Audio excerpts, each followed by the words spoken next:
আসসালামু আলাইকুম viewers, welcome back to my channel Maria's kitchen থেকে। আমি মারিয়া আজকে আপনাদের জন্য দুর্দান্ত স্বাদের একটি রেসিপি নিয়ে এসেছি। আর এই রেসিপিটি হলো, আজকে আমি টমেটোর চাটনি করে দেখাবো। আর আমার এই রেসিপিটি আপনাদের কাছে ভালো লেগে থাকলে অবশ্যই লাইক, কমেন্ট, শেয়ার করে জানাবেন এবং এরকম নতুন নতুন ভিডিও পেতে আমার চ্যানেলটি অবশ্যই সাবস্ক্রাইব করবেন। আমি এই চাটনি বানানোর জন্য প্রথমেই টমেটো কেটে নিয়েছি। আর আপনারা দেখতেই পাচ্ছেন আমি এখানে টমেটো থেকে যে বিচি এবং পানিগুলো থাকে সেগুলো আমি ছড়িয়ে নিয়েছি। এবার আমি চুলার মধ্যে একটি প্যান বসিয়ে নিয়েছি এবং এর মধ্যে টমেটোগুলো দিয়ে নেব। আমি এখানে প্রায় 1 কেজি টমেটো নিয়েছি। আপনারা চাইলে আপনাদের ইচ্ছে মতো টমেটো নিতে পারেন। আমি এখানে টমেটোটা বসিয়ে নিয়েছি। এবার আমি টমেটোটা সিদ্ধ বসিয়ে দিব। আমি এখানে 1/2 টেবিল চামচ লবণ গুঁড়ো এবং হলুদ গুঁড়ো মিক্স করে নিব। লবণ আর হলুদ দেওয়ার কারণে টমেটো থেকে পানি বের হবে এবং টমেটোটা খুব তাড়াতাড়ি সিদ্ধ হয়ে যাবে। আমি এটাকে খুব ভালোভাবে মিক্স করে নিচ্ছি। আমি এখানে কোনো পানি দিব না, কারণ টমেটোর ভিতর থেকে একটা পানি বের হয়ে আসবে। আমি এখানে 1 চা চামচ লঙ্কা গুঁড়ো দিয়ে দিব।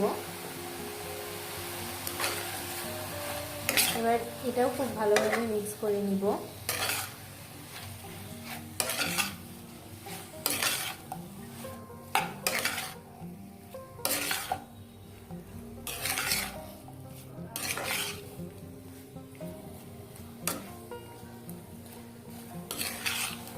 সবকিছু টমেটোর সাথে খুব ভালোভাবে মিক্স হয়ে গেছে। আর আমি এখানে কিছুক্ষণ ঢাকনা বসিয়ে নিব। আমি ঢাকনাটা বসিয়ে দিলাম যেন টমেটোটা খুব তাড়াতাড়ি সিদ্ধ হয়ে যায়। নিব।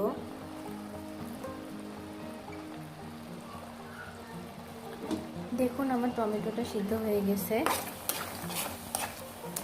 একেবারে সিদ্ধ হয়ে গেছে। এবার আমি এটাকে ঘুটে নিব।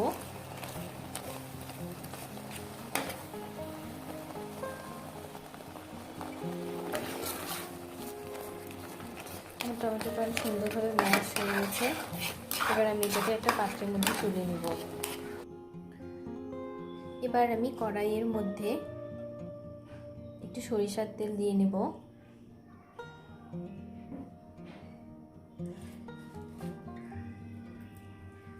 এর মধ্যে নিয়ে নেব 2টো শুকনো লঙ্কা, 2টো তেজপাতা,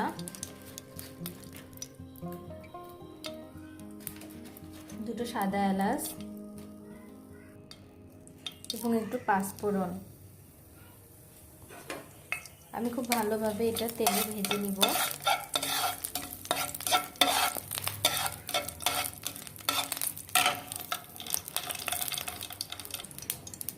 আমি এখানে আরো দিয়ে দিব পেঁয়াজ কুচি,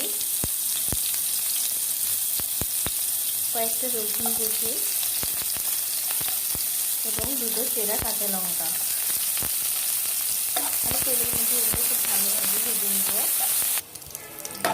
আমার পেঁয়াজ মরিচগুলো ভাজা হয়ে গেছে। এবার আমি এখানে 1 কাপ পরিমাণ চিনি দিয়ে নেব। আমি এবার এটাকে খুব ভালোভাবে মিক্স করে নেব।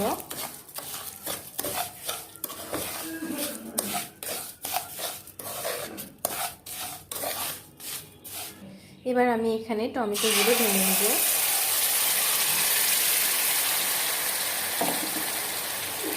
সবগুলো একসাথে মিক্স করে নেব। টমেটোগুলো দেওয়ার কারণে আমার চিনিটা গলতে শুরু করবে এবং চুলার আঁচ মিডিয়ামে রাখতে হবে। সরিষার তেলটা দেওয়ার কারণে আমার চাটনিটা অনেক দিন পর্যন্ত থাকবে। আপনারা যদি আরও বেশি দিন ধরে সংরক্ষণ করতে চান তাহলে একটা পাত্রের মধ্যে সরিষার তেল গরম করে সেটা ঠান্ডা করে এই চাটনির উপরে ঢেলে দিতে হবে। তাহলে দেখবেন যে প্রায় 1 থেকে 1.5 মাস পর্যন্ত আপনারা এই চাটনি সংরক্ষণে রাখতে পারবেন।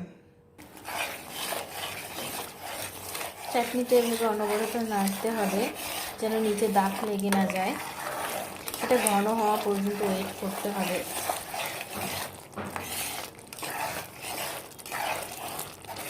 আমি টমেটোটা সিদ্ধ হওয়ার সময় এখানে লবণ, হলুদ এবং লঙ্কা গুঁড়ো মিক্স করেছিলাম, তাই আমি এখানে আর লঙ্কা গুঁড়ো দিলাম না।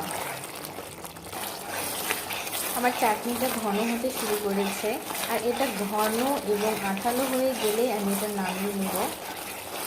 ততক্ষণ পর্যন্ত ওয়েট করতে হবে। আপনারা চাইলে খুব সহজেই এটা বাসায় বানিয়ে ফেলতে পারেন। এটা খেতে অনেক মজাদার এবং দেখতেও অনেক সুন্দর লাগে। দেখুন আমার টমেটোটা একেবারে ঘন হয়ে গেছে এবং এটা আঠালো আঠালো হয়ে গেছে। আমি এখন এটা নামিয়ে ফেলবো। ঠিক এভাবে আমি যেভাবে এটা তৈরি করলাম, আপনারা যদি এভাবে তৈরি করেন তাহলে দেখবেন যে টমেটোটা খেতে কতটা টেস্টি লাগে। আমি এবার আপনাদের এটা সার্ভ করে দেখাবো।